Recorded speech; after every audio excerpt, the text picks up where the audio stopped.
Hey guys, welcome to really episode 1 of my Let's Play of Path of Exile Harvest League. Now, unfortunately, I was streaming on day 1 of the league, and the stream went fine, but my recordings got all kinds of janky and the sound was weird, the video was jittery. I don't know what happened. So, unfortunately, I won't be able to release those videos on YouTube unless you don't mind having a 720p stream.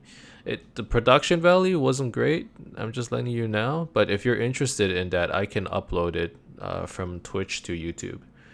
Uh, but instead of getting let's play of the first 2 days of the league, instead you're gonna be getting a summary of what I've been up to and how I am progressing my character.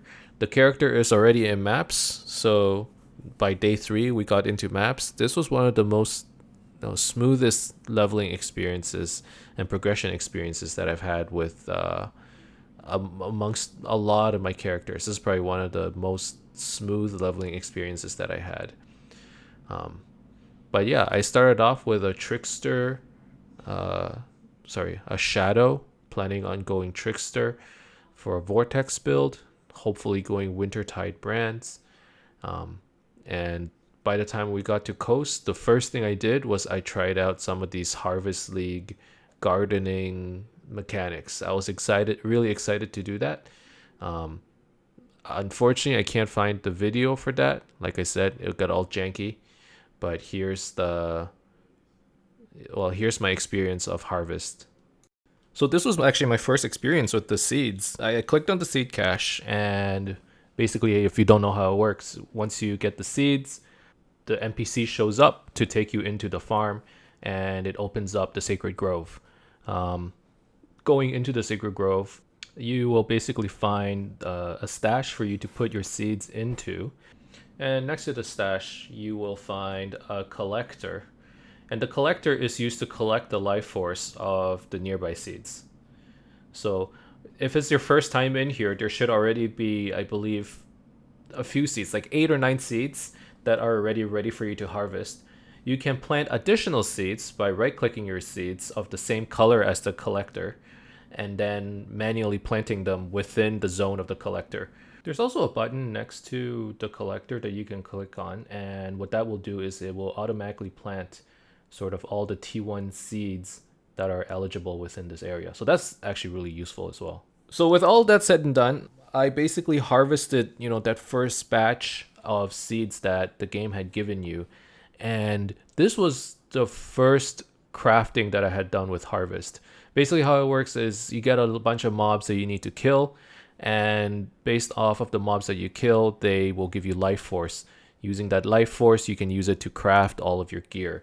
The crafts and the life force, like the raw life force, only exists within the context of this instance. So you can leave and come back, but once you leave and open up a new instance, all of that life force as well as those crafts will be gone. So after you kill, you should basically have some gear ready either in your inventory or in your stash that you want to use to craft. And if you don't have anything to craft with, honestly, probably you should try and have something. That's one thing I would say about this league.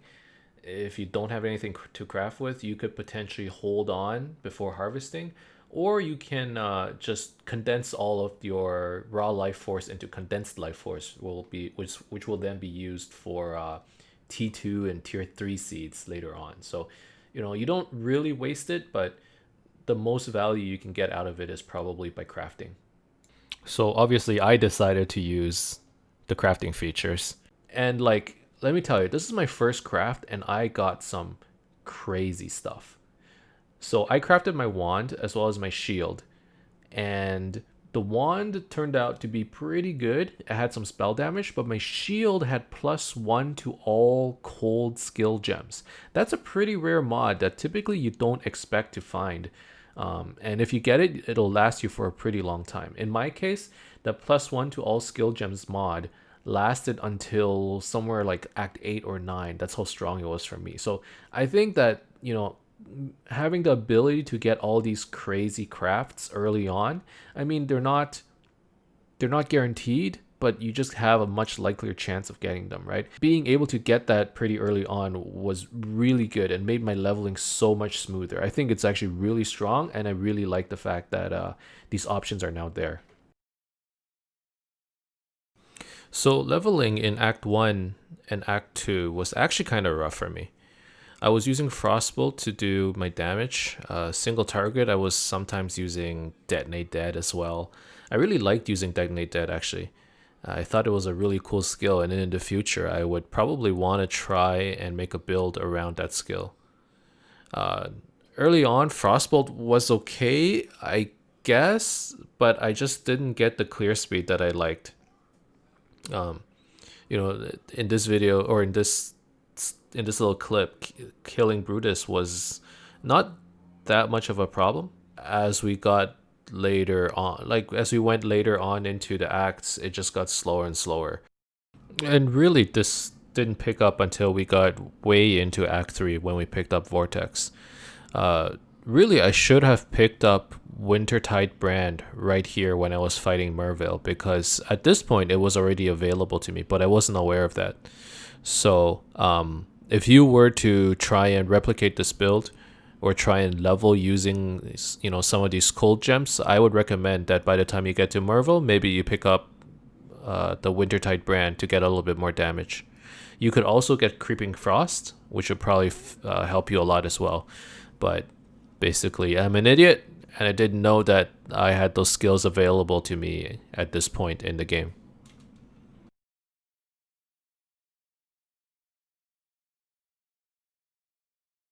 So in Act 2, after the Helena quest, you get to pick up Cold Snap.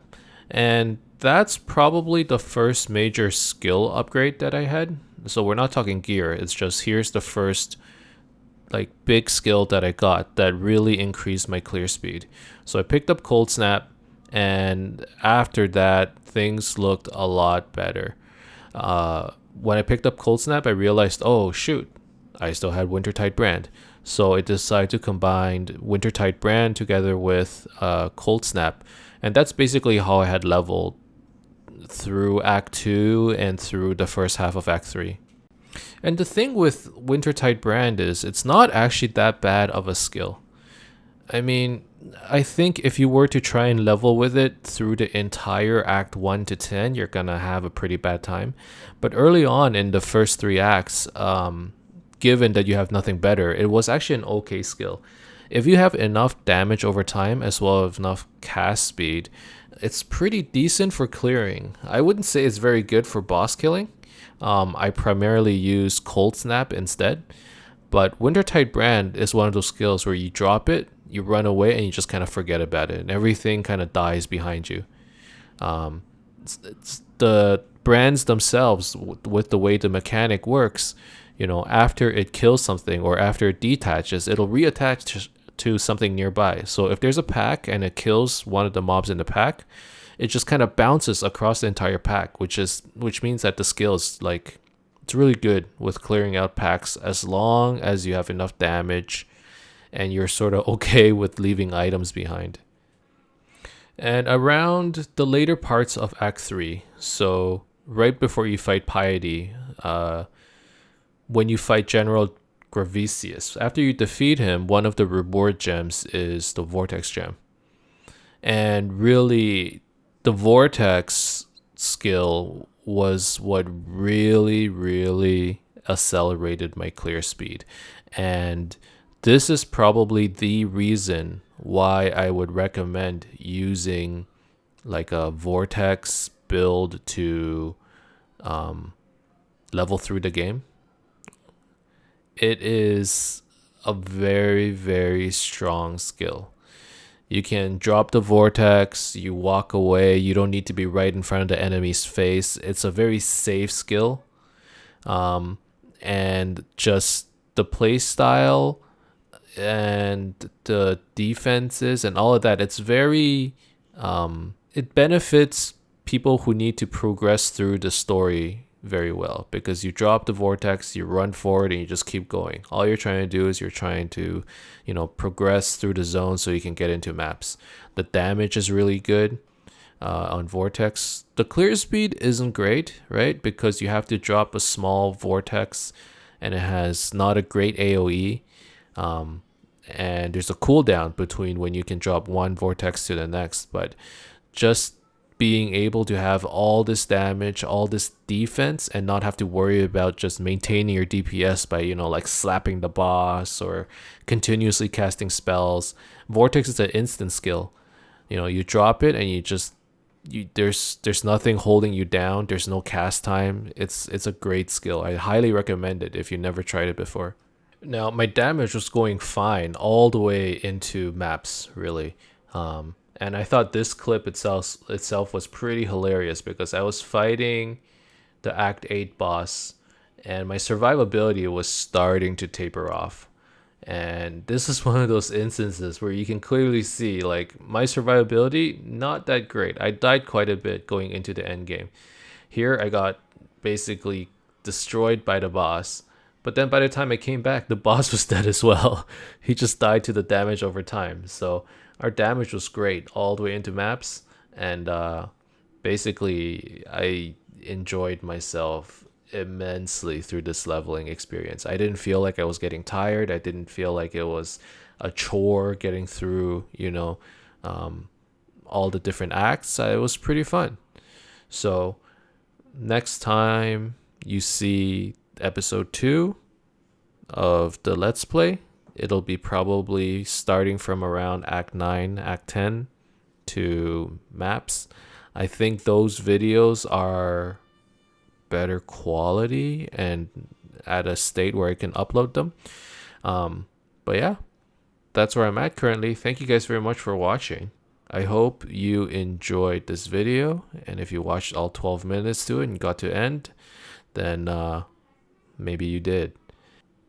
If you did, you can leave a like and subscribe to my channel for more updates in the future. Otherwise, keep in touch, guys.